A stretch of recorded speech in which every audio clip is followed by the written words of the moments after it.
विचार किंवा धर्माला आधार देणारे ते विचार हे तत्व स्वरूपात असतात आणि तत्व हे कधीही बदलणारे नसतात. तत्व हे निश्चित असतात, ते शाश्वत असतात आणि अशा या शाश्वत तत्वाचं ज्ञान सुद्धा आपण करून घेतलं पाहिजे. जेव्हा आपण वैदिक परंपरेचा विचार करतो, या वैदिक परंपरेमध्ये आपल्याला दर्शनांची परंपरा दिसून येते. हा सगळा विषय कदाचित तुमच्यासाठी नवीन असेल, परंतु साहित्याच्या संदर्भाने जेव्हा हे पाहिलं जातं तेव्हा लक्षात येतं की दर्शनांची परंपरा या भारतामध्ये खूप महत्वाची आहे. जेव्हा वैदिक परंपरेचा विचार करतो त्या ठिकाणी 6 प्रकारच्या दर्शनांचा उल्लेख झालेला आहे. सांख्य, न्याय, वैशेषिक, योग, पूर्वमीमांसा आणि उत्तरमीमांसा. हे 6 दर्शन वेद आणि उपनिषदांवर आधारित आहे. वेदांमध्ये जे सांगितलंय, उपनिषदांमध्ये जे सांगितलंय त्याचा स्वीकार करून या 6 दर्शनांनी आपापले विचार मांडलेले आहेत. आपापल्या विचारातून तत्व काय आहे हे सांगितलेलं आहे. आपापल्या विचारातून तत्वाचं ज्ञान कसं करायचं हे सांगितलेलं आहे. आपापल्या विचारातून तत्वाचं ज्ञान करत असताना आपलं आचरण कसं असलं पाहिजे हे सांगितलेलं आहे. एकंदर जेव्हा आपण कुठल्याही धर्माचा विचार करतो तेव्हा त्या धर्मामध्ये तत्व असतं. त्या तत्वाचं ज्ञान प्राप्त करून घेण्याची एक विधी असते आणि ही विधी संपूर्ण होण्यासाठी आपलं आचरण फार महत्वाचं असतं. म्हणून तत्व, ज्ञान आणि आचार, तत्व, ज्ञान आणि आचार या 3 गोष्टीचा सांगड घालण्याचा प्रयत्न आपण आपल्या जीवनामध्ये सदैव केला पाहिजे. किंवा त्याशिवाय आपल्या जीवनाला आकार मिळत नाही. मानवी जीवनाच्या ध्येयाचा आपण जेव्हा विचार करतो, काय आपलं ध्येय आहे, आपण जे जीवन जगतो ते कशासाठी? कोणी म्हणाल मला नोकरी मिळवायची आहे. नोकरी कशासाठी? छोकरी मिळवायची आहे म्हणून. छोकरी कशासाठी? घर चालवायचं आहे म्हणून. घर का चालवायचं आहे? सगळे चालवतात म्हणून.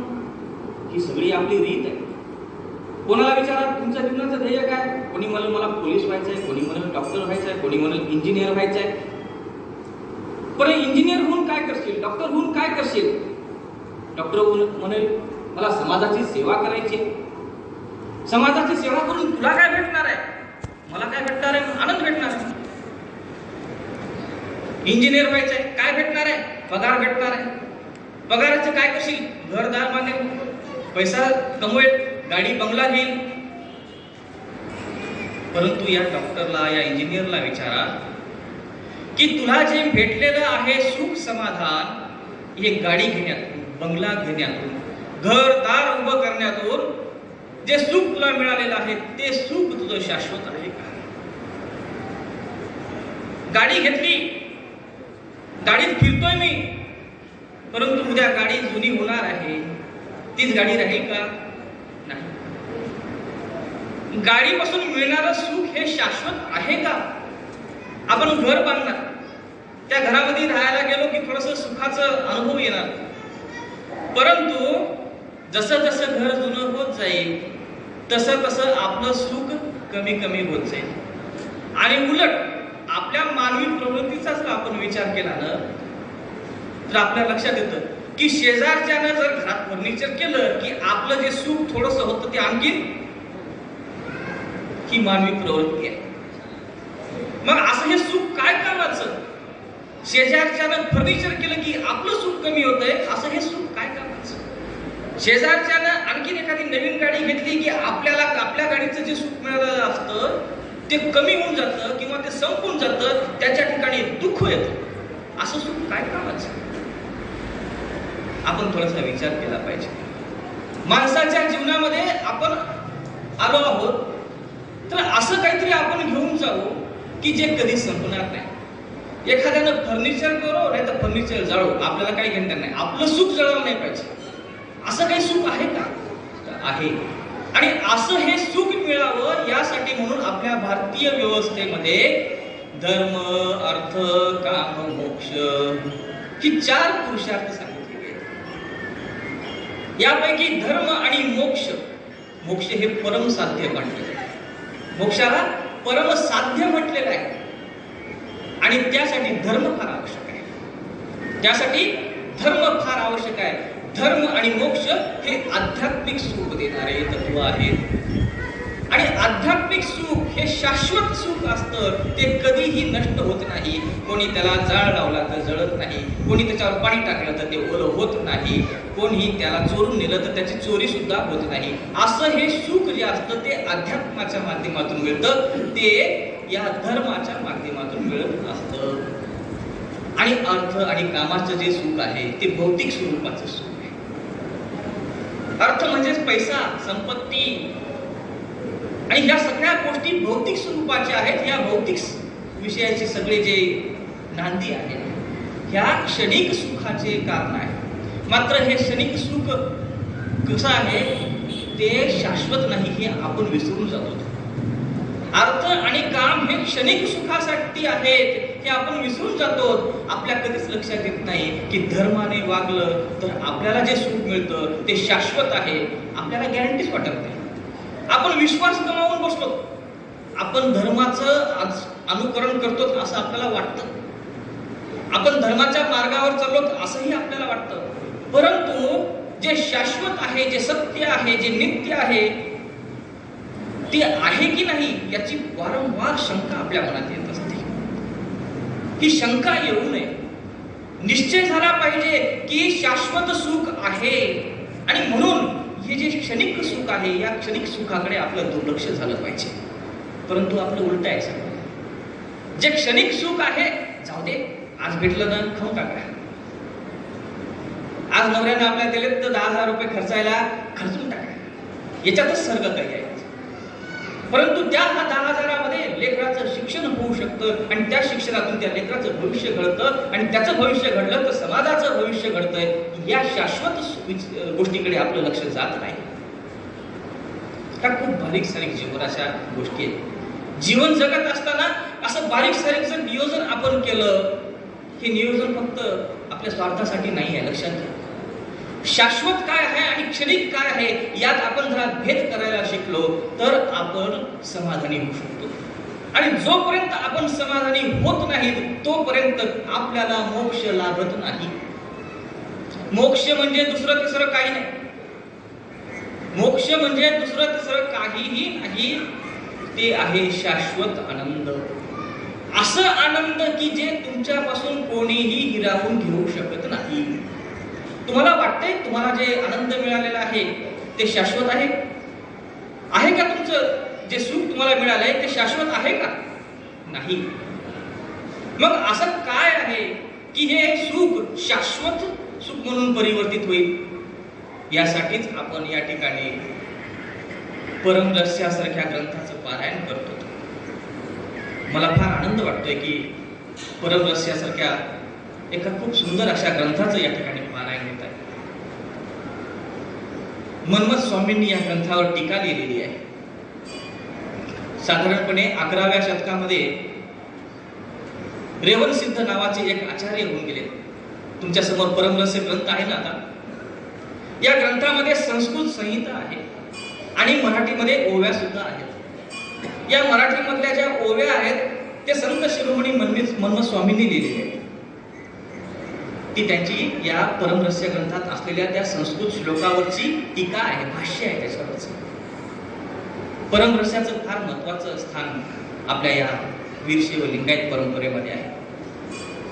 मी सांगत होतो की भारताच्या परंपरेमध्ये वैदिक धर्म आहेत आणि या वैदिक धर्माला अनुसरून सांख्य, न्याय, वैशेषिक, योग, मीमांसा, उत्तर मीमांसा, पूर्व मीमांसा हे दर्शन होऊन गेले आहेत. या दर्शनांची ही परंपरा आहे आणि या प्रत्येक दर्शनामध्ये तत्वाचं स्वरूप सांगण्यात आलेलं आहे. त्या तत्वाचं ज्ञान कसं करून घ्यायचं याचं स्वरूप सांगण्यात आलेलं आहे आणि त्याला अनुसरून आपण कसं वागावं हे सुद्धा सांगितलेलं आहे. अशाच पद्धतीने अवैदिकांची परंपरा आहे ज्यामध्ये चार्वाक, जैन आणि बौद्ध येतात आणि याही परंपरेमध्ये तत्व काय हे सांगितलेलं आहे. त्या तत्वाचं ज्ञान कसं करून घ्यायचं हे सांगितलेलं आहे आणि ते ज्ञान करून घेत असताना आपलं आचरण कसं असलं पाहिजे हे सुद्धा सांगितलेलं आहे. जेव्हा आपण जैन परंपरेचा विचार करतो तर त्या ठिकाणी जीव आणि अजीव याशिवाय संवर, अस्त्रव, निर्जरा, पाप, पुण्य अशी ही तत्व सांगितलेली आहे. या तत्वाचं ज्ञान करून घेतलं पाहिजे आणि त्यासाठी त्यांनी प्रत्यक्ष ज्ञान आणि अप्रत्यक्ष ज्ञान असे दोन मार्ग सांगितले. आणि त्यासाठी आपलं आचरण कसं असावं तर ते एका व्रताप्रमाणे असावं. आपण जसं व्रत करतो तसं आपलं आचरण असलं पाहिजे आणि त्यामध्ये सत्य, अहिंसा, अस्तेय, ब्रह्मचार्य, अपरिग्रह याला आपण महत्व दिलं पाहिजे. बौद्ध परंपरेचा विचार केला तर आपलं आचरण कसं असावं? सम्यक. आपलं आचरण कसं असावं? सम्यक म्हणजे चांगलं आचरण असावं. चांगलं आचरण कशाला म्हणायचं? आपण चांगलं व्यायाम केला पाहिजे, चांगला आहार खाल्ला पाहिजे, चांगलं बोललं पाहिजे, चांगले कर्म केले पाहिजे, जे जे काही चांगलं आहे त्याचंच आपण स्मरण केलं पाहिजे, हे बुद्धांनी सांगितलेलं आहे. आता या वैदिक परंपरेशिवाय, अवैदिक परंपरेशिवाय आपल्या या भारतामध्ये एक परंपरा ती आहे आगमाची परंपरा. आगमाची परंपरा आणि भारतामध्ये या आगम परंपरेला अनुसरूनच आपण आपलं आचरण करीत असतो. आपण या आगम परंपरेतले आहोत.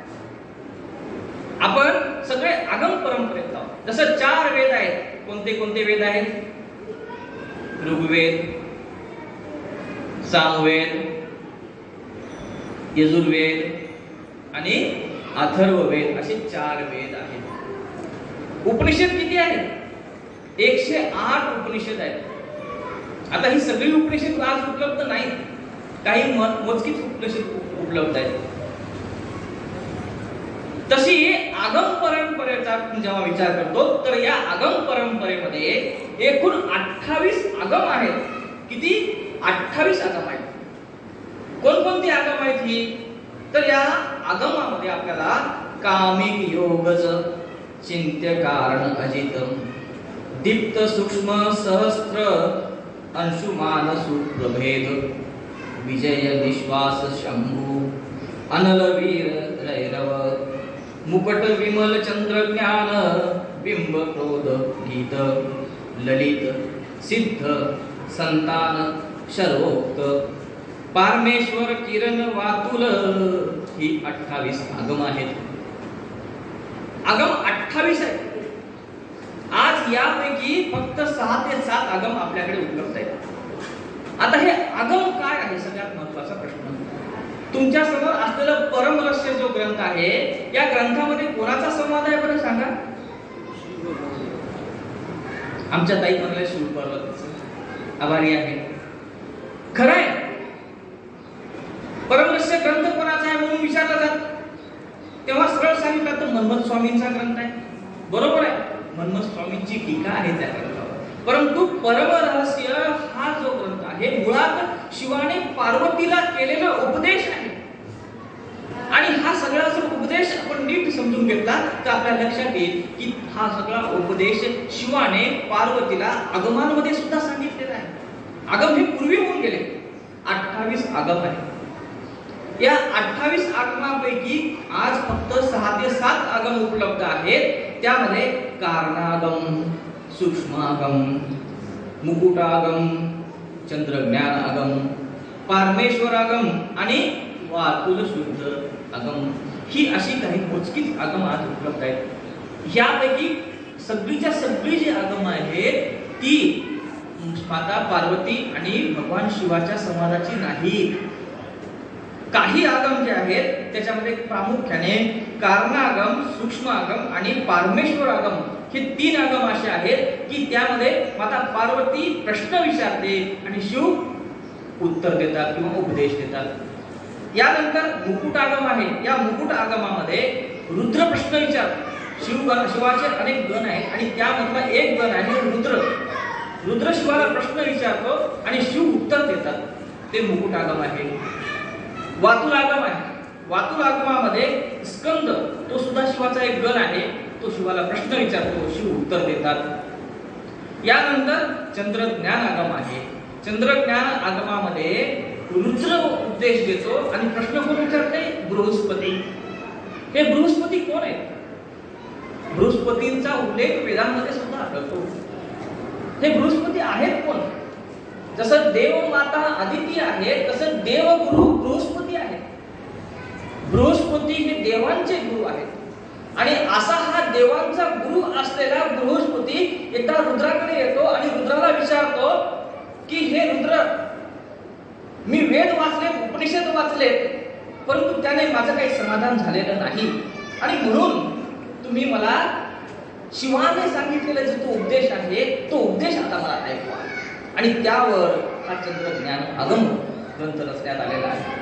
रुद्राने जे जे काही सांगितलेलं आहे ते चंद्रज्ञान आगमाच्या माध्यमातून बृहस्पतीला जे सांगितले ते फार महत्वाचं आहे. आणि त्यानुसार माणसाच्या जीवनाचं जे परम साध्य आहे, परम ध्येय आहे, परम तत्व आहे ते मोक्ष स्वरूप आहे, ते मुक्तीसाठी अत्यंत प्रमाण आहे. अशा या परमतत्वाचं ज्ञान कसं करून घ्यायचं हा प्रश्न जेव्हा बृहस्पतीला पडला तेव्हा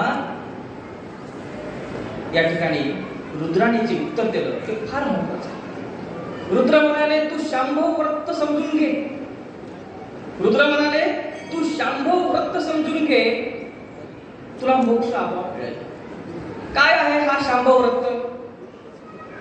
हा शांभव व्रत जो आहे तो जर आपण नीट समजून घेतला तर आपल्या आयुष्यामध्ये जे काही दुःख आपल्याला आलेलं आहे, मला एका प्रश्नाचं खरं या ठिकाणी उत्तर द्या. तुमच्यापैकी असं कोण आहे की ज्याला आयुष्यात कधी दुःख लाभलं नाही? आयुष्यात कधीच त्याला दुःख आलं नाही त्याच्या वाट्याला, असं कोण आहे का? नाही, कोणी दिसत नाही. म्हणजे या ठिकाणी सगळे बसलेले आत्मे कसे आहेत? दुःखी आहेत. आता कोणाला तर भूक लागली असेल, पोट रिकाम आहे, त्याचं दुःख. आता कोणाला तर घरी लेकरं बाळ आपले एकटेच बसलेत, लवकर घरी जायचं आहे, कधी असं संपत आहे की त्याचं दुःख आहे. दुःखाशिवाय हे जीवन आपलं नाहीच. इकडून तिकडून कुणीकडून तरी दुःख आपल्या आयुष्यात आपल्या माथ्याला पडते. आता या दुःखातून आपल्याला बाहेर पडायचं आहे. परंतु एक महत्वाचा विषय, हे दुःख का आहे? याचं कारण काय आहे? याचं कारण आहे हा संसार, हा प्रपंच जो आहे त्याला कारण आहे. तुम्ही तुमच्या आयुष्यात जर एकटे असाल, तुम्हाला कुठलीही जबाबदारी नाही, तुम्हाला कोणतेही अधिकार नाही, तुमचे काही कर्तव्य नाही, तुम्हाला दुःख लाभल का? एकटे आहात तुम्ही, कोणी विचारणार नाही, कशाचं दुःख आहे तुम्हाला? दुःखच उरणार नाही. मग आता अशा या अवस्थेमध्ये तुम्हाला एकटं राहणं शक्य आहे का? नाही. परंतु आपल्याला ही सगळी ग्रंथ काय सांगतात? तुम्हाला एकटं राहता येतं या संसारामध्ये राहून. तुम्ही तुमच्या आई वडिलांसोबत राहता, तुम्ही तुमच्या पतीसोबत पत्नीसोबत राहता, तुम्ही तुमच्या लेकरा बाळांसोबत राहता, तुम्ही तुमच्या सासू सासऱ्यांसोबत राहता. परंतु सगळं हे राहत असताना तुम्ही स्वतः एकटे आहात आणि त्या एकटेपणाच्या भावनेने सुद्धा राहू शकता. कसं काय शक्य आहे? तुमच्या मनात प्रश्न पडला असेल, हे कसं काय शक्य आहे? शक्य आहे. या संसारामध्ये राहत असताना मी इथे नाही ही भावना तुम्ही आणा मनात. या संसारात राहत असताना मला जे काही दुःख अनुभवला येतंय ते दुःख माझं नाही आहे, ते दुःख माझ्यासाठी नाहीच आहे. जे काही होत आहे ते या शरीराच्या साठी आहे, पण मी या शरीरापेक्षा वेगळा आहे. सिद्धांत शिखामणी काढून पहा, त्यात सांगितलंय आद्य जगद्गुरु रेणुकाचार्यांनी, मी कोण आहे तर मी या शरीरापेक्षा वेगळा आहे. आपण सर्वस्व कोणाला मानतो? या शरीराला. हे शरीर फक्त काय आहे? निमित्त आहे. शरीर फक्त निमित्त आहे. या शरीरामध्ये असलेला तो जीवात्मा खऱ्या अर्थानं तो शिवाचा अंश आहे. आणि ही भावना जर आपण आपल्या मनात वारंवार बाळगत राहिली तर आपण जे काही दुःखी आत्मे आहोत म्हणून स्वतःला मानतो ना, तो दुःख कमी होऊ शकते. परंतु आपण असं करत नाही आणि म्हणून या वीरशैव लिंगायत परंपरेच्या धर्मामध्ये, आगमावर आधारित असलेल्या या धर्मामध्ये शांभव व्रत सांगितलं आहे. आणि शांभव व्रत समजून घेण्यासाठी म्हणून या वीरशैव लिंगायत परंपरेमध्ये अष्टावरण, षटस्थल आणि पंचाचार्याची तत्व सांगितली. ही वीरशैव लिंगायत धर्मातील तत्व आहे. अष्टावरण, षटस्थल आणि पंचाचार्य. पहा, मी वीरशैव लिंगायत धर्मामध्ये काय तत्व आहे ते सांगतोय. अष्टावरणाचा उल्लेख झालाय परमरहस्यामध्ये, षटस्थलांचा उल्लेख झालेला आहे परमरहस्यामध्ये, पंचाचार्याच्या बाबतीत थोडक्यात त्या ठिकाणी चर्चा झालेली आहे. हा आत्मावर आधारित असलेला जो ग्रंथ आहे अत्यंत महत्वाचा आहे. या ग्रंथामध्ये अष्टावरणाच्या संदर्भाने सांगत असताना तुम्ही कोण आहात हे वारंवार सांगण्याचा प्रयत्न केलाय. तुम्ही ज्या साक्षात शिवाचे अंश आहात हे सांगण्याचा प्रयत्न केलेला आहे. ही भावना आपण आपल्या मनामध्ये आणली पाहिजे आणि त्या शिवाला अनुसरून मी आहे ही भावना जर आपल्या मनात आपण आणली तर मला दुःख नाही, मला बंधन नाही आणि मला मोक्षही नाही. मला मुक्तीची आवश्यकताच नाही. का? कारण मी बंधनात नाही. परंतु आपण हमेशा मानतो मी बंधनात आहे, मी बंधनात आहे, मी बंधनात आहे. मी नवऱ्याच्या बंधनात आहे, लेकराच्या बंधनात आहे, संसाराच्या बंधनात आहे. मला ही कर्म राहिले, माझी ती कर्म राहिले. मी शाळेच्या बंधनात आहे, विद्यार्थी म्हणतील मी शाळेच्या बंधनात आहे, मला मास्तराच्या बंधनात राहावं लागतं. आज या ठिकाणी तुम्ही बसलात, आता या प्रवचनकाराच्या बंधनात आहात असं वाटू शकतं. ही बंधन आहेत ना ती आपण आपल्यावर लादून घेतली आहेत. म्हणून परमरहस्यामध्ये म्हटलेलं आहे बंध मोक्षम द्वयम नस्ति नद द्वयातीत्यं सह साक्षी रूपो महातेजा स्वयं ब्रह्म स्वरूप भाकर. बंधन नाही, मोक्ष नाही, काहीही नाही. ही सगळी आपण लादून घेतलेली तत्व आहेत आपल्यावरची. पण ही कधी नाही, बंधन नाही, कधी नाही जर आपण आपल्या स्वतःला साक्षी रूप मानलं तर नाही. जर आपण आपल्या स्वतःला ब्रह्मस्वरूप, स्वतःला शिवस्वरूप मानून घेतलं तर आपल्यासाठी बंधन नाही, आपल्यासाठी मुक्तीचा तर प्रश्नच उद्भवणार नाही. मुक्ती कोणाला आवश्यक आहे? जो बंधनात आहे त्याला. परंतु मी शिव आहे आणि मी त्या शिवाचा अंश असल्या कारणाने मी सदैव मुक्त आहे, म्हणून माझ्यासाठी बंध नाही, मोक्षही नाही. परंतु हे कधी कळलं आपल्याला? हे जर नीट कळून घ्यायचं असेल तर त्यासाठी म्हणून आपल्याला अष्टावरणाचा मार्ग अवलंबावा लागेल. काय आहेत अष्टावरण? अष्टावरणाचा मार्ग अवलंबून घेतला तर आपण खऱ्या अर्थानं वीरशैव लिंगायत घेण्यासाठी बाधक आहोत. वीरशैव म्हणजे काय? सिद्धांत शिखामणी ग्रंथात सांगितलंय विद्यायाम शिवरूपायाम विशेषादरमनं यत तस्मादेत महाभागो वीरशैव इति संवृतः. शिवाच्या स्वरूपाचा बोध ज्या विद्येतून होतो त्या विद्येत रममान होणारा जो आहे तो वीरशैव. या ठिकाणी आपण सगळे बसलो कशासाठी? प्रवचन ऐकायला. प्रवचन ऐकणं हे तर फक्त निमित्त आहे, परंतु आपण सगळे शिवाचं स्वरूप काय आहे हे जाणून घेण्यासाठी या ठिकाणी बसलो आहोत. हा आमचा धर्म जो आहे तो शिवावर आधारित आहे. त्या शिवतत्वाचं स्वरूप काय आहे हे जाणून घेण्यासाठी आपण या ठिकाणी बसलो आहोत. हे आपण वारंवार लक्षात ठेवलं पाहिजे. मी फार सुंदर गाते, मी फार सुंदर गातो, हे सगळे निमित्त आहेत. आपण त्याच्यामध्येच गुरफटून बसलो, परंतु गाण्याच्या माध्यमातून मी शिवाचं स्वरूप सांगितलं. गाण्याच्या माध्यमातून मी ओम नमः शिवाय मंत्राचा उद्धार या ठिकाणी केलाय. ओम नमः शिवाय मंत्राचा आता या ठिकाणी या गाण्याच्या माध्यमातून ज्या पद्धतीनं उहापोह झाला, ज्या पद्धतीनं ओम नमः शिवाय मंत्राची महिमा सांगण्यात आली, त्या ओम नमः शिवाय मंत्राची महिमा आपण लक्षात ठेवली पाहिजे. मूळ काय आहे या मुळाकडे आपण गेलं पाहिजे. जोपर्यंत आपण मुळाकडे जात नाही तोपर्यंत आपण समाधानी होऊ शकत नाही. आणि समाधानी न होणं म्हणजेच काय आहे? दुःख. दुःखातून बाहेर पडायचं असेल तर समाधान आवश्यक आहे. आणि समाधान कधी होईल? जेव्हा आपण मूळ काय आहे हे जाणू. गुरु हे मूळ आहे. गुरुच्या उपदेशाशिवाय आपण सत्याचं ज्ञान करू शकणार नाही. म्हणून गुरुची आपल्याला आवश्यकता आहे. गुरु हे अष्टावरणातलं पहिलं तत्व आहे. गुरुशिवाय ज्ञान नाही मिळत. म्हणून गुरुचं महत्व या वीरशैव लिंगायत परंपरेमध्ये खूप महत्वाचं आहे. यानंतर लिंग हे तत्व एक सुद्धा या ठिकाणी सांगितलेलं आहे. काय आहे लिंग? तुमच्या सगळ्यांच्या गळ्यामध्ये असलेलं ते लिंग, त्याला तुम्ही काय म्हणता? तुमच्या गळ्यामध्ये तुम्ही जे घातलेलं लिंग आहे चांदीच्या पेटीमध्ये, त्याला तुम्ही काय म्हणता? इष्टलिंग म्हणता ना? लिंग म्हणजे तेवढंच आहे का? तुम्ही परमहंसाचं पारायण आता केलंय, किती अध्याय चालू आहे ताई? 12.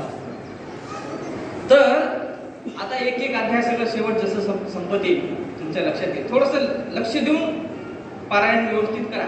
उगा मनमत स्वामीला प्रसन्न करण्यासाठी म्हणून, जगद्गुरूंना पण प्रसन्न करण्यासाठी म्हणून, अहमदपूरचे महाराज कुठून तरी खुश होऊन आपल्याला आशीर्वाद देतील म्हणून आहे की नाही, आणि आपल्याला काहीतरी याचं भेट पुण्य भेटल म्हणून करू नका.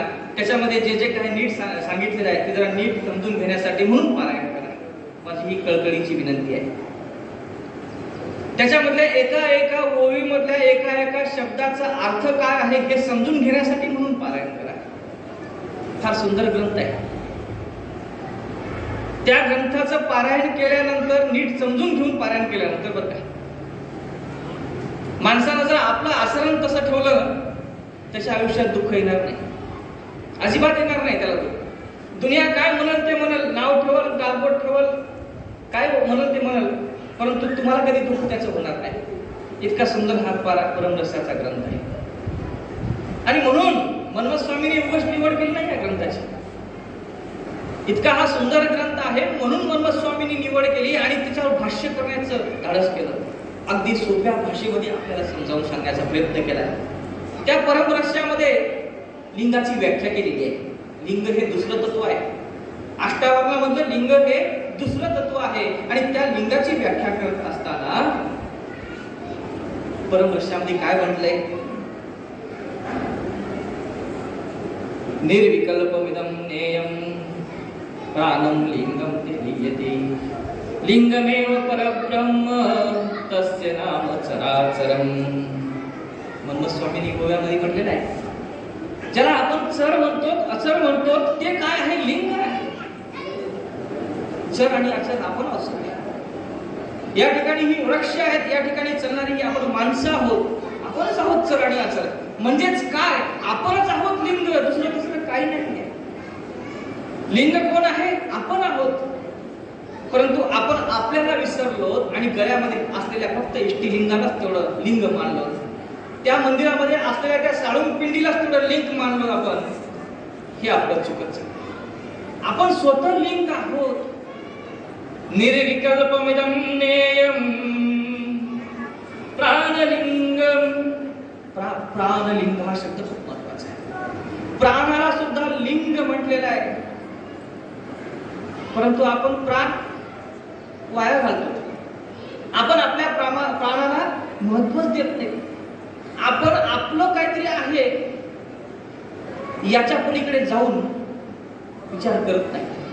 जेव्हा आपण या पलीकडे काहीतरी आहे याचा विचार करतो तेव्हा तो पलीकडे असलेला, ते पलीकडे असलेले तत्व आपल्यात आहे याचा भाव आपल्यामध्ये निर्माण व्हायला सुरू होतो. परंतु नाही, तसं होत नाही. परमरहस्यामध्ये सांगितले की तुम्ही आम्ही सगळी या ठिकाणी जे काही वस्तू दिसत आहेत या सगळ्यांमध्ये काय आहे? लिंग तत्व आहे. आणि म्हणून फक्त गळ्यात घातलेला इष्टलिंग तेवढंच लिंग आहे असं नाही, तर सगळीकडे लिंग आहे ही भावना आपल्या मनात ठेवली पाहिजे. चर आणि अचरामध्ये या भौतिक जीवनामध्ये, या संबंध विश्वामध्ये चर आणि अचराशिवाय दुसरं काहीही नाही. लक्षात. आणि या अर्थानं जेव्हा तुम्ही या बाह्य विश्वाला पाहाल तेव्हा तुमच्या लक्षात येईल की जिकडं पाहावं तिकडं काय आहे? लिंग आहे. तुम्ही एखाद्याला रागवलं, कोणाला रागवलं? म्हणजे लिंगाला रागवलं. तुम्ही एखाद्याला नाव ठेवलं, कोणाला नाव ठेवलं? लिंगाला. तुम्ही एखाद्याकडून पुरस्कार घेतला, कोणाकडून पुरस्कार घेतला? लिंगाकडून. तुम्ही रागवता कोणाला? तुम्ही भांडता कोणाला? तुम्ही नाव ठेवता कोणाला? तुम्ही पुरस्कार घेता कोणाकडून? एका लिंगाकडून. आणि तुम्ही त्या लिंगाला रागवत असाल तर तुम्ही कसे आहात? मला विचार करा. तुम्ही त्या लिंगाला भांडत असाल तर तुम्ही कसे आहात? विचार करा तुम्ही. लिंग सर्वत्र आहे. हे लिंगाचं स्वरूप आपण नीट समजून घेतलं पाहिजे. परमरहस्यामध्ये लिंगाचे प्रकार वेगवेगळे सांगितलेले आहेत आणि त्या ठिकाणी सांगितल्यानुसार या जगताचं काही कारण आहे की नाही? हे जगत काय आपोआप निर्माण झालंय का? आपोआप निर्माण झालेलं नाही हे जगत. या जगताचं कारण सुद्धा आहे आणि ते कारण काय आहे? परमरहस्य ग्रंथात सांगितलंय 11वा अध्याय 35वा श्लोक. काय म्हटले त्या ठिकाणी? भावादी त्रिषु लिंगेषु, भावादी त्रिषु लिंगेषु जगत सृष्टी कारणम. भाव लिंग आहे. आणखीन कोणते कोणते लिंग आहेत सांगा, वाचले तुम्ही? आता 12वा चालू आहे ना, उद्या 11वा झाला. आजच्या तुम्ही अध्यायात वाचलंय 3 प्रकारचे लिंग आहेत. कोणते कोणते? इष्टलिंग, प्राणलिंग, भावलिंग. वाचलंय ना तुम्ही आज? 3 प्रकारचे लिंग तुम्ही आज या ठिकाणी वाचले. इष्टलिंग, प्राणलिंग आणि भावलिंग. आणि तिथं सांगितलंय या प्रत्येक लिंगापासून 2-2 लिंग उत्पन्न झाले आहेत. काय म्हटलं त्या ठिकाणी? भावादी त्रिषु लिंगेषु इति जगत सृष्टी कारणम एकैकैक्ष द्वयं जातम नवलिंगस्य उद्भवम. म्हणजे एका लिंगापासून 2 लिंग उत्पन्न झालेत आणि अशा पद्धतीने एकूण लिंग किती आहेत? 9. पहा आता तुम्ही बोटावर मोजा, मी सांगतो तुम्हाला. इष्टलिंग, प्राणलिंग, भावलिंग. इष्टलिंगापासून उत्पन्न झालेले 2, प्राणलिंगापासून उत्पन्न झालेले 2 आणि भावलिंगापासून उत्पन्न झालेले 2, असे एकूण किती झाले? 9 लिंग झालेत असं वाक्य परमरहस्यामध्ये 11व्या अध्यायात आलेलं आहे. ही 9 काय आहेत? प्रकार आहेत. सगळीकडेच लिंग आहे, परंतु प्रकार केलेत, विभाग केलेत लिंगाचे. इष्टलिंगापासून कोणते 2 लिंग उत्पन्न झालेत? इष्टलिंगापासून आचारलिंग आणि गुरुलिंग उत्पन्न झाले. आचारलिंग काय आहे? गुरुलिंग काय आहे? आचारलिंग म्हणजे आपलं आचरण, आपण जे वागतो, आपण जे बोलतो, आपण जे करतो ते आचारलिंग आहे. म्हणजे आपलं वागणं, बोलणं, आपलं सगळं हे जे करणं आहे ना, ते सुद्धा लिंगात्मक स्वरूप आहे. आणि म्हणून आपलं वागणं कसं असलं पाहिजे? चांगलं असलं पाहिजे. आपलं बोलणं कसं असलं पाहिजे? चांगलं असलं पाहिजे. आपलं जे काही करणं आहे ते सगळं चांगलं असलं पाहिजे, शुभ असलं पाहिजे, तरच खऱ्या अर्थानं त्याला लिंग म्हणता येईल. नाही तर फक्त ते कर्म होईल. कर्म लिंग आहे हे आपल्याला या ठिकाणी दाखवून द्यायचं आहे आणि त्यासाठी गुरुचं मार्गदर्शन आवश्यक आहे. प्राणलिंगापासून 2 लिंग, शिवलिंग आणि जंगमलिंग. शिवलिंग कसं आहे? शुभ स्वरूप आहे. जंगम कसं आहे? ज्ञान स्वरूप आहे. भावलिंगापासून 2 लिंग उत्पन्न झाले, प्रसादलिंग आणि महालिंग. प्रसादलिंग काय आहे? आपले हे जीवन एक प्रसाद आहे. ज्या पद्धतीनं या ठिकाणी आता हे सगळा कार्यक्रम झाल्यानंतर आपण प्रसाद देवांचा प्रसाद म्हणून घेतात, तशा प्रकारचं हे जीवन आपलं प्रसाद स्वरूपी आहे. ही भावना आपण आपल्या मनात ठेवली पाहिजे. हे जीवनाचं मूल्य आहे. या जीवनाला काहीतरी महत्व आहे. या भावनेतून या जीवनाकडे आपण पाहिलं पाहिजे. परमेश्वराने आपल्याला जन्माला घातलं, परंतु फुकट आपलं हे जीवन जाता कामा नये. हे जीवन व्यर्थ जाता कामा नये. या जीवनाचा काहीतरी उद्धार झाला पाहिजे. या जीवनाचा कोणाला तरी लाभ झाला पाहिजे. कारण हा प्रसाद आहे. ज्या पद्धतीनं प्रसाद खाल्यानंतर मला असं वाटतं की माझ्यामध्ये एखाद्या दैवी शक्तीचा संचार होत आहे, तशा प्रकारे हे माझं जीवन जे आहे ते सगळ्यांसाठी प्रसाद बनलं पाहिजे, सगळ्यांच्या उपयोगाला आलं पाहिजे, सगळ्यांच्या मनामध्ये माझ्यामुळे त्याच्या आयुष्यात काहीतरी चांगलं घडतं आहे असं वाटलं पाहिजे. हा प्रसाद आहे आणि हा प्रसाद कोणाकडून मिळालाय? हा प्रसाद मिळालाय महालिंगाकडून. महालिंग कोण आहे? कर्ता, भोक्ता, प्रकाशक. परमहंसात सांगितले महालिंग कोण आहे? कर्ता, भोक्ता, प्रकाशक. इत्यं सर्वं महालिंगं कर्ता, भोक्ता, प्रकाशक. यो हि वेदो न जानाति प्रसादास्तस्य निष्फल. महालिंग म्हणजे हे संपूर्ण विश्व जे ज्या अधीन आहे ते आत्मतत्व आहे, ते शिवतत्व आहे. आणि ह्या शिवतत्वाचं 3 कर्म: कर्ता, भोक्ता आणि प्रकाश. कसं समजायचं हे? आपणच कर्ता आहोत, आपणच भोक्ता आहोत आणि आपणच प्रकाशक आहोत, हे कसं समजायचं? माझ्या माता भगिनी या ठिकाणी आहेत.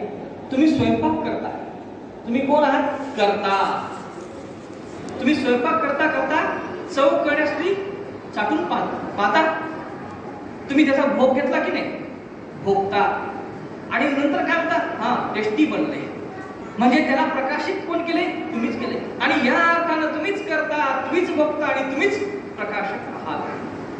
हा तुमच्यातला तो परमात्मा फक्त स्वयंपाकाच्या घरात आहे असं नाही, तो सबंध विश्वामध्ये आहे. तो जिकडे नजर जाईल तिकडे आहे. आणि त्या अवस्थेमध्ये तुम्ही स्वतःला पहा, तुम्हाला लक्षात येईल की या सगळ्या जगाचा निर्माता कोण आहे? तुम्हीच. या सगळ्या जगाचा भोग घेणारे कोण आहात? तुम्हीच आहात. आणि या सगळ्या जगाचा भोग मी घेतलाय हे सांगणारे कोण आहे? ते तुम्हीच आहात. म्हणून तुम्हाला म्हटलेलं आहे महालिंग. या सगळ्या जगाला महालिंग म्हटलंय, उगाच नाही म्हटलंय.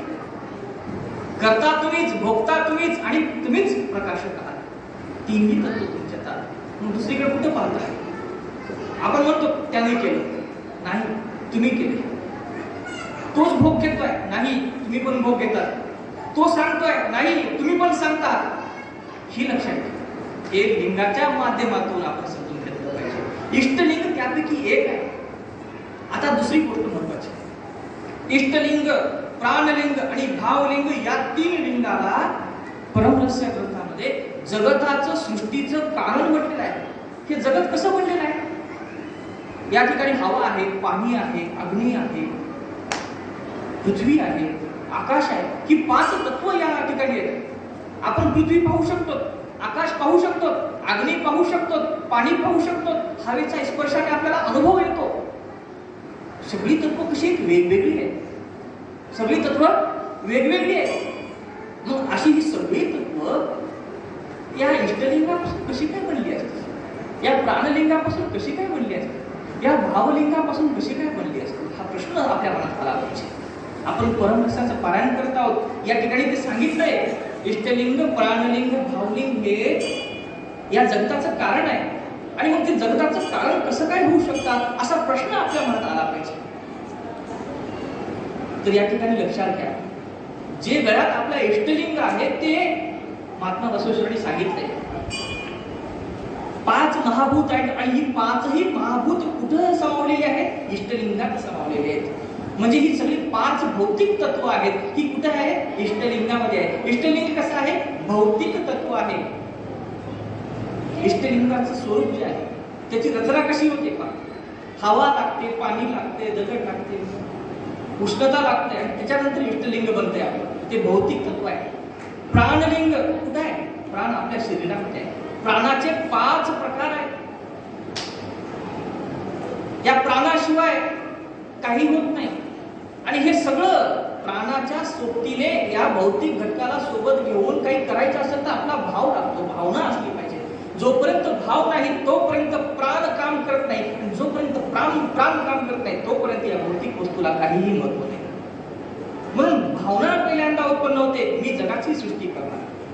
त्यासाठी प्राणाचा उपयोग केला जातो आणि त्यासाठी मग हे सगळे भौतिक अवयव आपण मिळवत असतो आणि त्यातून खऱ्या अर्थानं या जगताची सृष्टी झालेली आहे असं परमरहस्य ग्रंथात सांगितलं. अष्टावरणातलं 3रं तत्व आहे जंगम. या ठिकाणी आमचे जंगम महाराज बसलेले आहेत उडुळ नगरीचे. जंगम म्हणजे एक व्यक्ती नाहीये. परमरहस्य ग्रंथामध्ये सांगितले तुम्हाला, जंगम म्हणजे एक व्यक्ती नाहीये. काय आहे जंगम? जंगम काय आहे? ज्ञानम जंगम रूपम स्यात् सोपाधिक निरूपाधिकम भक्त प्राण समायुक्तम एत जंगम लक्षणम. ज्ञान रूप आहे जंगम. जंगम काय आहे? ज्ञान रूप आहे. ती व्यक्ती नाही आहे. ते व्यक्ती म्हणून तुम्ही पाहू नका. एक ज्ञानी पुरुष, एक ज्ञानी आत्मा म्हणून त्या जीवाकडे पाहिलं पाहिजे. त्या व्यक्तीच्या माध्यमातून जे काही मिळेल ते ज्ञान स्वरूप आहे हे तुम्ही समजून घेतलं पाहिजे. ज्ञान हेच मुळात काय आहे? जंगम आहे. जंगम ही व्यक्ती नाही. व्यक्ती हे फक्त काय आहे? निमित्त आहे. परंतु मूळ स्वरूप जंगमाचं काय आहे? ज्ञान आहे. म्हणून परमशास्त्रातले ज्ञानम जंगम रूपम स्यात् सोपाधिक निरूपाधिकम. सोपाधिकही आहे आणि निरूपाधिकही आहे. मुळात ज्ञान दिसतंय का? नाही. म्हणून ते निरूपाधिक आहे, त्याला उपाधी नाहीये. परंतु ते कुठल्या तरी व्यक्तीच्या माध्यमातून व्यक्त झालं पाहिजे आणि म्हणून त्याला उपाधी आवश्यक आहे, म्हणून त्याला उपाधिक म्हटलं आहे, म्हणून सोपाधिक म्हटलेलं आहे त्याला. जंगम कसं निरुपाधिक आहे, ही सोपाधिक सुद्धा आहे, हे या ठिकाणी आपण नीट समजून घेतो. म्हणून परमरहस्याच्या तुमच्या 10व्या अध्यायात तो काल झाला तुमचा अध्याय, त्याच्यात म्हटलेलं आहे महादेव स्वतः पार्वतीला म्हणतात ज्ञानी माणसाचं फार महत्व आहे याचं विश्वामध्ये. या भौतिक शिवलिंगापेक्षाही ज्ञानी माणसाचं फार महत्व आहे, म्हणजे जंगमाचं महत्व आहे. का? कारण जंगम हा ज्ञान वाटण्याचं काम करतो, ज्ञानदानाचं काम करतो आणि मोक्ष ज्ञान प्राप्तीने मिळतो, कर्माने फक्त मोक्ष मिळत नाही. ज्ञान फार महत्वाचं आहे आणि हे ज्ञान देणारे जे असतात ते जंगम असतात. आणि म्हणून 10व्या अध्यायामध्ये महादेवाने म्हटलेलं आहे पार्वतीला, हे पार्वती तू स्थावर लिंगाला नैवेद्य दाखवतेस ते माझ्यासाठी काही तृप्तिकारक नाही. हे पार्वती तू स्थावर लिंगाला नैवेद्य दाखवतेस ते माझ्यासाठी तृप्तिकारक नाही. तर माझ्यासाठी तृप्तिकारक काय आहे? एखाद्या जंगमाला नैवेद्य दाखवणे तृप्तिकारक आहे. म्हणजे एखादा जंगम जातीनं जर मला आलेला आहे आणि म्हणून त्याला बोलवायचं, त्याला नैवेद्य घालायचं, असं काही करू नका. जो ज्ञान देतो तो जंगम आहे, ज्ञानाच्या विश्वामध्ये वावरतो तो जंगम आहे, ज्याच्या ज्ञानाचा तुम्हाला सर्वांना उपयोग होतो तो जंगम आहे. आणि अशा या ज्ञानी पुरुषाला नैवेद्य दाखवणं हे महादेव म्हणतात की माझ्यासाठी तृप्तिकारक आहे. म्हणून ज्ञानाचं महत्व काय आहे हे समजून घेतलं पाहिजे. नाही तर आपण काय करतो, आमच्या जन्माला माफ करा, तसं काही नाही, व्यक्तिशा घेऊ नका, माफ करा. नाही तर आपण काय करतो, जंगमाले घरी बसवा, पाय धुवा, त्याच्या इगीत लावा, त्याचं तीर्थ घ्या. कुठून येतात माहित नाही, कुठून येतात माहित नाही. तर तसं नाहीये. त्याचा अर्थ असा आहे की जंगम माणसाला घरी बोलवा, त्याला नीट शांत बसवा, त्याला आदर तितक्याने चहा पाणी पाजवा आणि नंतर त्यांच्या मुखातून काहीतरी उपदेश ऐका. ते जे सांगतील ते ज्ञान स्वरूप तुमच्या आचरणामध्ये तुम्ही आला, त्याच्यातून तुमचं जीवन घडू शकतं. हे खऱ्या अर्थानं जंगमाचं पूजन आहे. जंगमाच्या पायाचं पादोदक घेतलं तर सगळं काही होत नाही.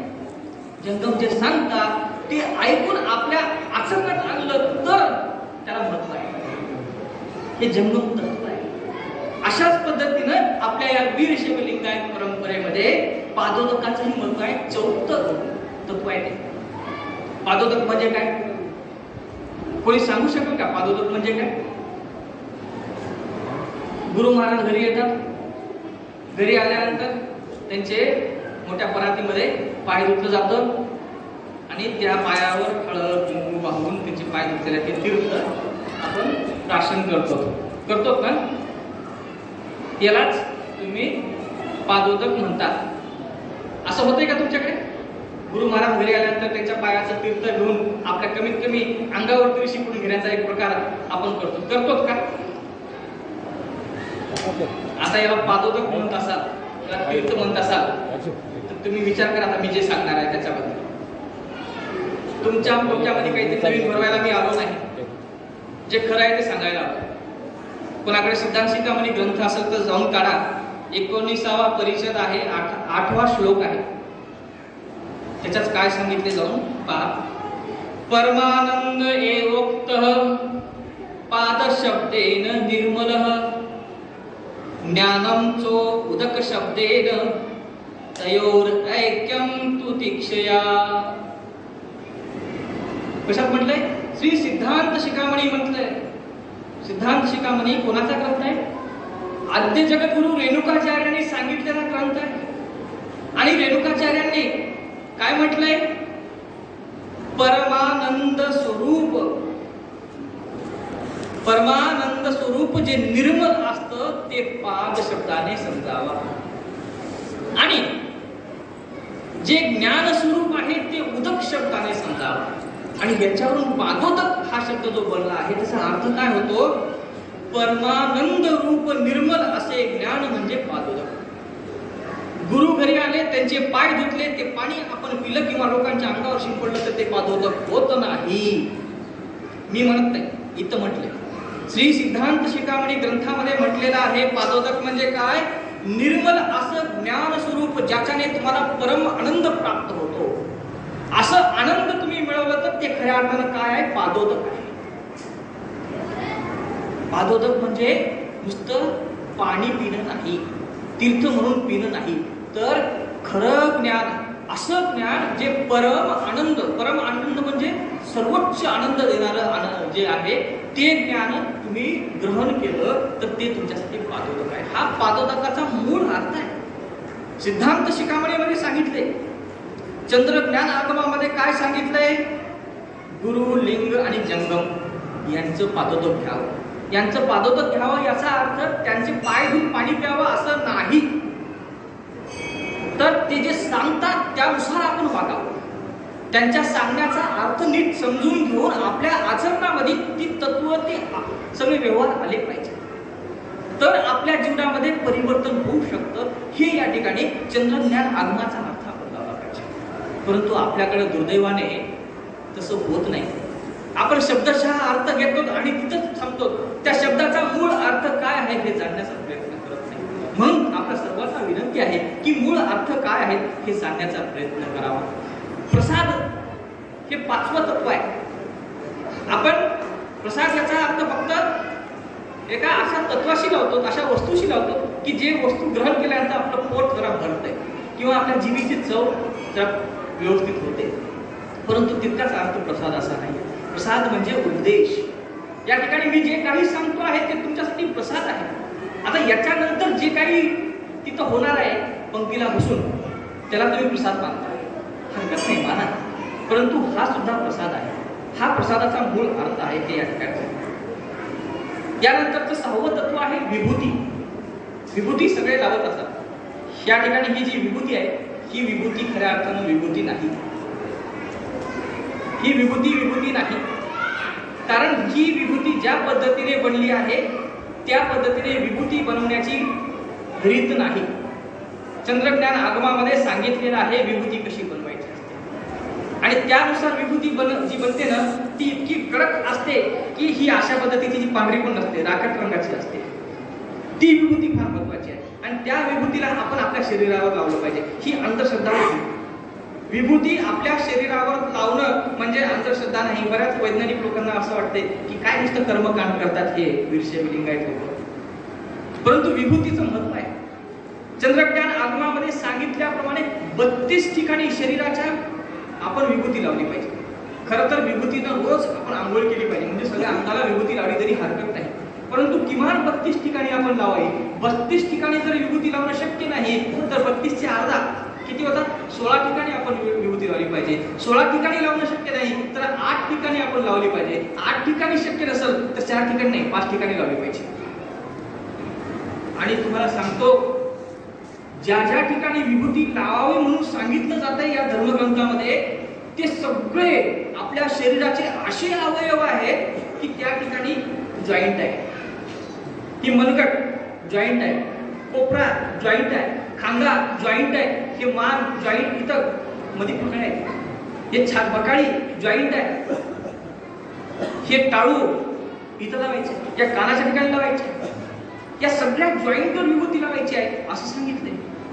पहा, धर्माच्या माध्यमातून त्या काळामध्ये एका अर्थानं आरोग्याची काळजी घेण्यात आली. कारण गायीच्या शेणापासून बनते ती विभूती, ही चुन्यापासून बनलेली असावी, माझा अंदाज आहे बरं का. गायीच्या शेणापासून जी विभूती बनते त्या शेणामध्ये गायचं शेण आणि गायचं मूत्र मिश्रण केलं जातं आणि त्या मिश्रणाला साधारणपणे 3 ते 5 दिवस भट्टीमध्ये, जसं आपण वीट बनवतो ना तशा प्रकारची भट्टीमध्ये ते ठेवलं जातं. त्याच्यावर एक विशिष्ट क्रिया होते आणि त्याच्यानंतर मग ती धारण केली जाते. त्याच्यामध्ये मंत्रांचा वेगळा प्रभाव आहे, तो भाग वेगळा, आपण तो नाही मारायचा, हरकत नाही. परंतु या पद्धतीने जी विभूती बनते ती विभूती आपण जरी आपल्या जॉईंटवर लावत गेलो रोज नित्याने तर आपल्या शरीरामध्ये अप्रत्यक्षपणे कॅल्शियम पोहोचतो. हे वैज्ञानिक आपण या भावनेतून विभूतीकडे पाहिलं पाहिजे. नाही बा महादेवाचं भस्माय म्हणून लावलं पाहिजे, हे लावल्यानं आपली ताप कमी होते, रोग येत नाही, भूत पिशाच होत नाही, अशा बाकीच्या गोष्टी थोडं बाजूला ठेवतात. विभूतीचं महत्व वैज्ञानिक आहे. आपल्या शरीरामध्ये एक कॅल्शियम स्वरूपी ऊर्जा आपल्या शरीरामध्ये पोहोचते आणि त्यामुळे आपलं आरोग्य नीट राहतं. हा त्याच्या मागचा असा भाव आपण समजून घेतला पाहिजे. मंत्र हे या अष्टावरणामधलं एक तत्व आहे. रुद्राक्ष एक तत्व आहे, ते पण आपण धारण केलं पाहिजे. ते एका वृक्षाचं फळ आहे आणि त्या फळाचं सुद्धा आपल्या आरोग्याशी खूप जवळचा संबंध आहे. मंत्र हे शेवटचं आवरण, शेवटचं तत्व या विषयामध्ये ज्ञान प्राप्त आहे. कोणता मंत्र म्हणता तुम्ही रोज? सगळे म्हणा, कोणता मंत्र म्हणता तुम्ही रोज? तुमच्या गुरुने सांगितलं असेल मंत्र. दीक्षा घेतली सगळ्यांनी, गुरुने तुमच्या कानात मंत्र सांगितलं असेल आणि सांगितलं असेल की मंत्र कोणाला म्हणून तुम्ही काही सांगणार नाही. मला माहित आहे मंत्र तुम्ही कोणाला सांगणार नाही, कारण गुरुने सांगितलंय कोणाला सांगू नको. हे गुप्त ज्ञान आहे. महाराज गुप्त ज्ञान असते ना मंत्राचं, म्हणून कोणाला सांगायचं नाही असं सांगितलं जाते. परंतु मी सांगतो, परमरहस्य ग्रंथात सांगितलंय. काय सांगितलंय परमरहस्य ग्रंथामध्ये? सगळ्या देवांमध्ये तसा श्रेष्ठ देव कोण आहे? महादेव. तसंच 7 कोटी मंत्रांमध्ये सगळ्यात श्रेष्ठ मंत्र कोणता आहे? तो पंचाक्षर मंत्र आहे. पंचाक्षर मंत्र माहित आहे कोणता आहे? गुरुने सांगितलेला मंत्र सांगा बरं. सांगणार नाही. काय गुरुची दहशत बसली तुमच्या डोक्यात? पंचाक्षरी मंत्र नम शवय या 5 अक्षरांपासून बनलेला आहे. आणि त्यापासून आपण काय म्हणतो? नमः शिवाय. बरोबर सगळे नमः शिवाय, नमः शिवाय. बघा आपण नमः शिवाय म्हणतो का रोज? कसं म्हणतो आपण? सगळे एकदा आपण म्हणूयात. म्हणा बरं, म्हणा.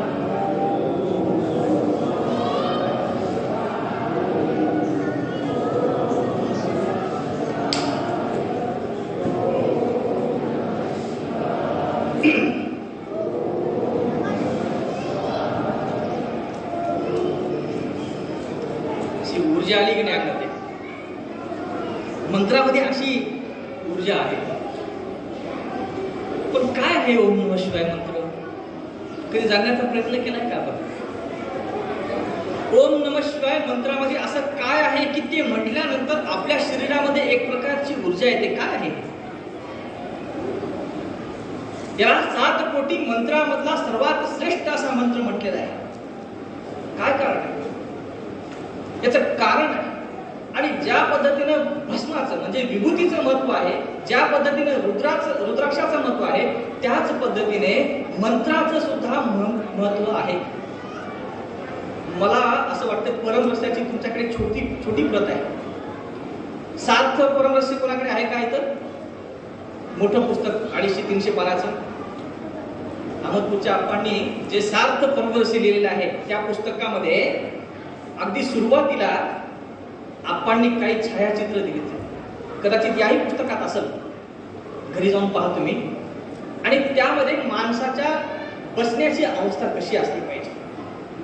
आपण घरी देवपूजा करतो की नाही, तेव्हा की नाही ओम नमः शिवाय, ओम नमः शिवाय, ओम नमः शिवाय, ओम नमः शिवाय, ओम नमः शिवाय, ओम नमः शिवाय, ओम नमः शिवाय, ओम नमः शिवाय, ओम नमः शिवाय करतो मोकळे. अजिबात ही विधीच नाही होऊ शकत. अहमदपूरच्या आप्पांनी त्यांच्या पुस्तकामध्ये जे छायाचित्र दाखवले, त्या छायाचित्रामध्ये एक व्यक्ती अशी बसते. म्हणजे अहमदपूरच्या आप्पांचाच फोटो आहे तो. ताट बसतात. एका रेषेमध्ये आपल्या शरीराचा हा मेरुदंड असतो आणि आपल्या शरीराच्या 6 चक्रांचा त्या ठिकाणी उल्लेख आहे. 6 चक्र आहेत. कोणती आहेत? आधार चक्र आहे, जिथं आपण बसलो ते आधार चक्र आहे.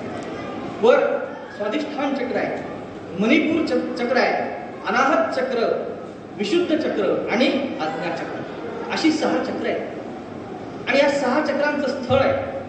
ज्या ठिकाणी हे आधार चक्र आहे ते गुधा म्हणजे आपण जे बैठक जी आपली आहे ते आधार चक्राची जागा आहे.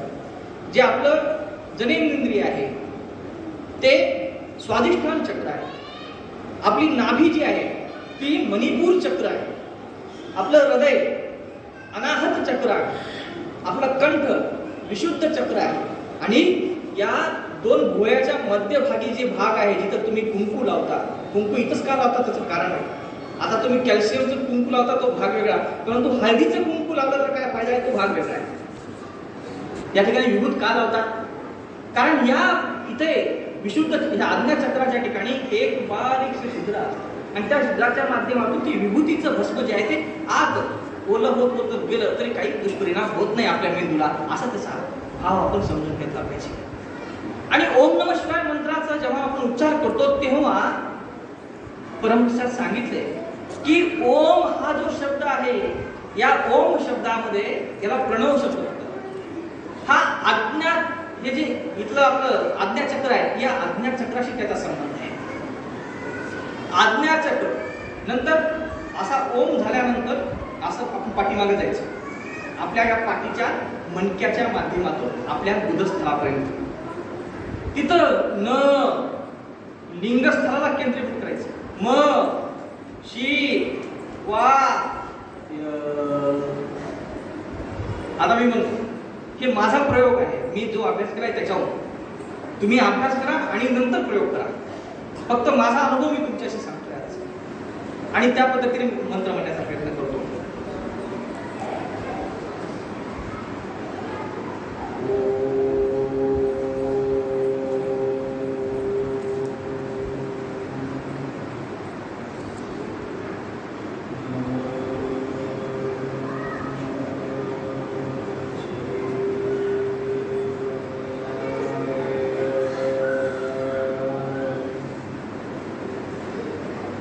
मी जेव्हा ओम म्हणत होतो तेव्हा माझं इतर लक्ष होतं, जेव्हा मी न म्हणत होतो तेव्हा माझ्या गुदश ठिकाणी माझं लक्ष होतं, जेव्हा मी पुढचं अक्षर म्हणतो तेव्हा लिंगस्थळ, नंतर नाभीकडे आलो, नंतर हृदयापाशी आलो आणि नंतर मी य जेव्हा म्हणतो तेव्हा या ठिकाणी 16 पाकळ्या आहेत.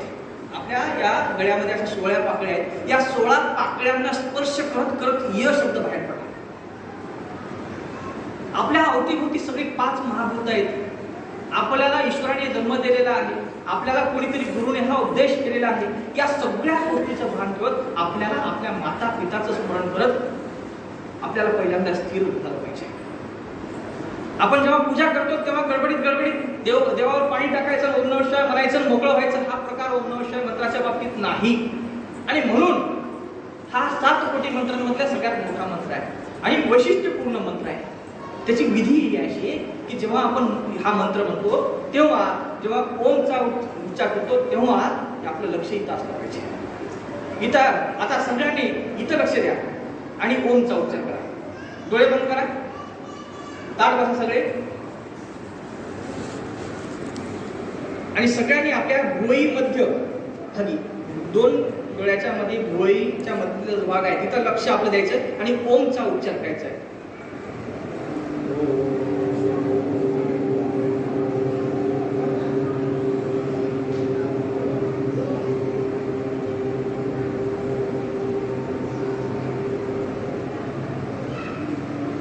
श्वास घ्या, थांबू शकता.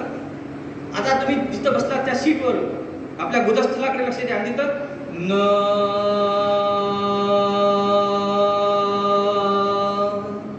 लिंगस्थळाच्या ठिकाणी लक्ष द्या. म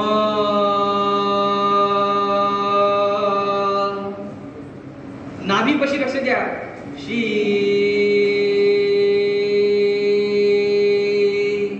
आपल्या हृदयापाशी लक्ष द्या. वा आता तो वा शब्द बाहेर यच्या माध्यमातून आपल्याला गळ्याच्या बाहेर काढायचा आहे आणि आपल्या गळ्याच्या एका त्या हाडाला स्पर्श करतो, य बाहेर निघतोय.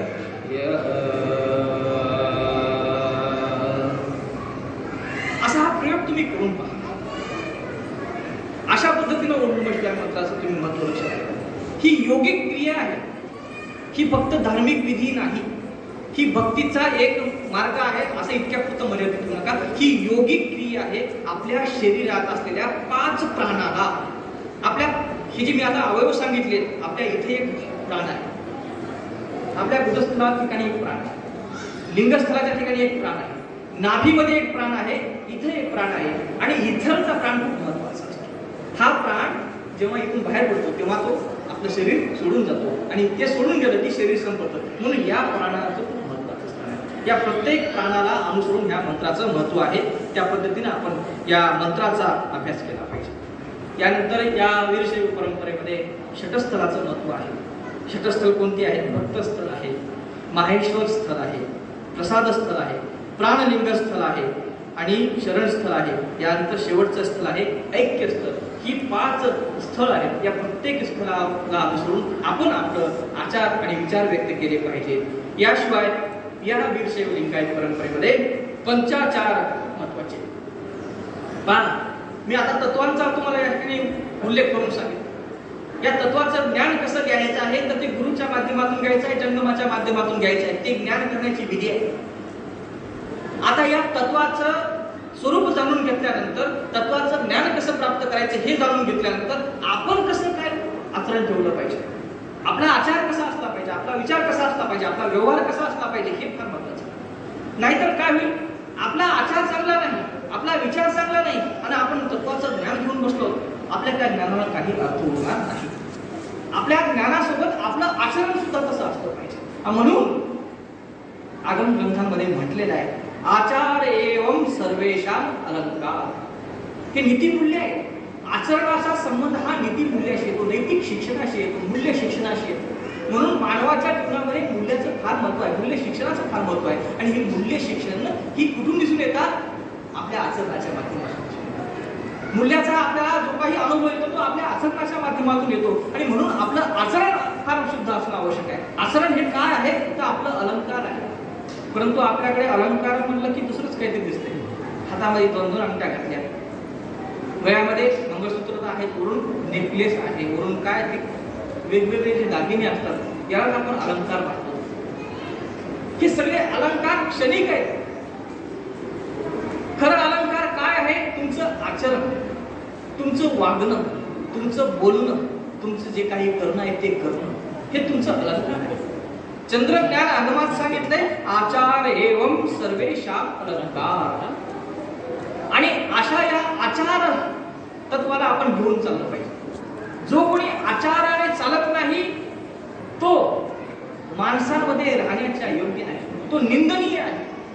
एखादा जर ज्ञानी पुरुष असेल, विद्वान पुरुष असेल आणि मात्र त्याचं आचरण चांगलं नसेल तर त्याच्या ज्ञानाला काही अर्थ नाही, त्याच्या त्या विद्वत्तेला सुद्धा काही अर्थ नाही. म्हणून आगम ग्रंथामध्ये सांगितलंय की खास करून ज्ञान प्राप्त करण्याच्या भावनेतून जेव्हा जेव्हा आपण कुठेतरी बसतो, काहीतरी ऐकतो, अशा अवस्थेत आणि अशा अवस्थेच्या नंतर आपण जेव्हा बाहेर जातो त्या सगळ्या लोकांनी, तुम्ही या ठिकाणी आलेले सगळे ज्ञानीच आहात, ज्ञानाच्या उद्देशाने आला आहात, शिवाचं स्वरूप काय आहे हे जाणून घेण्यासाठी आला आहात. तुमच्या मनामध्ये एक प्रकारची जिज्ञासा आहे आणि म्हणून तुम्ही ज्ञानी आहात. आणि ज्ञानी माणसाला सुद्धा आयुष्यभर आचरणाचं महत्व काय आहे समजून घेतलं पाहिजे. आयुष्यभर आचरण शुद्ध ठेवलं पाहिजे हे आगम ग्रंथांमध्ये सांगितलेलं आहे. आचरणाला अनुसरून आगम ग्रंथांमध्ये या वीरशैव लिंगायत परंपरेमध्ये 5 प्रकारचे आचार सांगितले. लिंगाचार 5 प्रकारचे आचार आहेत. लिंगाचार इकडं सगळीकडे काय आहे? लिंग आहे. गुरुनं दिलेलं लिंग हे सगळीकडे मला दिसत आहे. त्या लिंगाविषयीची भावना ठेवली पाहिजे, हा लिंगाचार आहे. याच्यानंतर दुसरा आहे सदाचार, जे सदैव शुद्ध स्वरूपाचं आहे ते आचार आपण केलं पाहिजे. त्यालाच आपण काय म्हणतात? सदाचार म्हणतात. धर्म मार्गाने चालणं हे सदाचार आहे. त्याच्यानंतर शिवाचार आहे. या जगाची निर्मिती कोणी केली आहे? शिवानी केलेली आहे. जिकडे पाहू तिकडे मला शिव दिसत आहे. या सृष्टीचा संहार कोण करणार आहे? शिवच करणार आहे. मी कोण आहे? शिव आहे. अशा प्रकारची भावना जेव्हा आपल्या मनामध्ये येतो त्याला म्हणतात शिवाचार. आणि त्यानंतर चौथं जे आचार आहे ते गणाचार आहे. जे कोणी शिवभक्त आहे, जे कोणी शिव धर्माचा अनुकरण करतात त्या सगळ्यांविषयी चांगलं बोललं पाहिजे, त्या सगळ्यांविषयी चांगलं ऐकलं पाहिजे. जर कोणी ह्या सगळ्या शिवभक्तांविषयी, शिवधर्माविषयी, शिवाविषयी वाईट बोलत असेल तर ते ऐकू नये. हा गणाचार धर्म आहे. आणि याच्यानंतर शेवटचं आहे त्याचार. मी भक्त आहे ही भावना आपण सदैव मनात बाळगली पाहिजे. मी भक्त आहे, या ठिकाणी जे काही मला ज्ञान मिळत आहे ते भक्ती भावनेतून मी स्वीकारत आहे ही भावना या ठिकाणी ठेवणं म्हणजे काय आहे? त्याचार आहे. हे या वीरशैव लिंगायत परंपरेमध्ये आचार या ठिकाणी आगम ग्रंथामधून झालेला आहे. सिद्धांत शिखामणी ग्रंथामध्ये धर्माला अनुसरून आपण काय करावं असा जेव्हा प्रश्न उपस्थित होतो तेव्हा सांगितलंय अहिंसा सत्यम अस्तेयम ब्रह्मचार्य दया क्षमा दानम पूजा तपो ध्यानम इति धर्मस्य संग्रह. धर्माचा संग्रह कशाने होतो तर या अहिंसा तत्वाने होतो. आपण कोणालाही मनाने शरीराने शब्दाने दुखवता कामा नये. आपण सदैव सत्याच्या बाजूने राहिलो पाहिजे. आपण सदैव जे माझं नाही ते कधीही घेतलं नाही पाहिजे. जे माझं नाही ते कधीही आपण घेऊ नये असे हे आपलं आचरण असलं पाहिजे. आपण सदैव आपल्या इंद्रियांवर आपल्या मनावर आपल्या बुद्धीवर नियंत्रण ठेवलं पाहिजे. आपण सदैव प्रत्येकाला क्षमा केलं पाहिजे. प्रत्येकाच्या प्रती दयाभाव ठेवला पाहिजे. आपण माफ केलं पाहिजे. आपण सदैव दान केलं पाहिजे. आपण सदैव शिवाची पूजन केलं पाहिजे. आपण सदैव शिवाच्या नावाचं जप केलं पाहिजे. ओम नमः शिवाय मंत्र आहेच, तोच शिवाचा मूळ मंत्र आहे असं समजून आपण त्याचं नीट जप केला पाहिजे. आपण ध्यान लावलं पाहिजे. आपण हे सगळं केलं तर खऱ्या अर्थानं आपण धर्माचं आचरण केल्यासारखं आहे. हेच जर महात्मा बसवेश्वरांच्या शब्दात जर आपल्याला सांगायचं असेल तर काय म्हणतात बसवेश्वर? नको करू चोरी, नको करू हत्या, नको मानू राग, नको बोलू मिथ्या, नको असूया इतरांची, नको आत्मस्तुती, नको तुच्छ मानू इतराला, हेच अंतरंग शुद्ध ठेव असं म्हटलं आहे. आपलं अंतरंग शुद्ध ठेवणं म्हणजे धार्मिक आचरण आहे. हे धार्मिक आचरण जोपर्यंत आपण करत नाही तोपर्यंत आपल्या स्वतःला आपण धार्मिक म्हणून घेण्याचं काहीही अर्थ नाही. म्हणून आपण आपला धर्म काय आहे हे समजून घेत असताना, तो लोकांना सांगत असताना आपलं आचरण शुद्ध ठेवणं हे फार महत्वाचं आहे. आणि हेच या ठिकाणी नैतिक दृष्टिकोनातून आपल्याला समजून घेता येतं. मला असं वाटतंय मला जी वेळ दिली होती ती वेळ पूर्वीची जरा कमी झाल्यामुळं माझा डोक्यात आवडायचं आहे सगळं. आणखीन बोलण्यासारखं खूप आहे, परंतु तुमच्या सर्वांची मनाची मी काही म्हणजे काय करता मर्यादा जाणून या ठिकाणी हे प्रवचन थांबवतो. या प्रवचनाच्या माध्यमातून तुम्हाला जे काही ज्ञान देण्याचा प्रयत्न केला तो तुम्ही स्वीकाराल ही अपेक्षा व्यक्त करतो. जे काही चुकलं असेल ते माझी चूक आहे आणि त्यासाठी मी परत शिवभक्तांकडे माफी मागतो. काही चूक झाली असेल तर क्षमा करावी. आणि त्या ठिकाणी मला संयोजकांनी